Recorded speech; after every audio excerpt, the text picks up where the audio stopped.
Solicito às vereadoras e... Perdão, Lucas Carenhato, desculpa, vereador, não tinha lhe ouvido. Então, em declaração de voto, vereador Lucas Carenhato. Obrigado. Bom dia, presidente Marisol, colegas vereadores, vereadoras.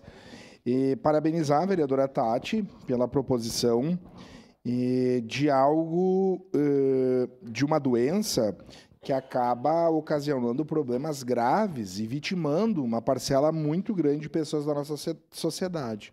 E a maioria absoluta são mulheres, né?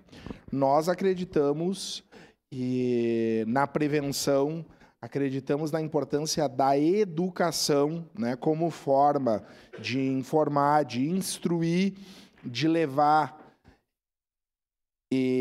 a luz aos nossos adolescentes, às pessoas referentes à questão do HPV e a prevenção, que é algo absolutamente simples e que também passa pelas nossas escolas, né? Quando a gente fala de tratar desses temas, é dar condições que a gurizada tenha informação, que as meninas possam fazer a vacina e enfim, né? Não só o HPV, mas várias outras ISTs têm aumentado significativamente na nossa sociedade em razão, né, do negacionismo, em razão do ataque à ciência.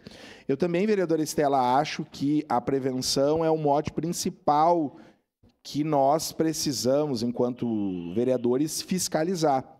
Se faltam médicos, a nossa cidade poderia ter mais de 1.000 agentes comunitários de saúde, vereador Renato. Mais de 1.000. E hoje nós temos 150. 150, que também são essas pessoas que visitam as casas, que fazem esses contatos com as famílias, com os idosos, com os jovens, tratando de todos esses assuntos. Voto sim, e que esse dia D possa ser aplicado, né, e em consonância com as ações da atenção básica e do Poder Executivo Municipal. No momento oportuno, voto sim.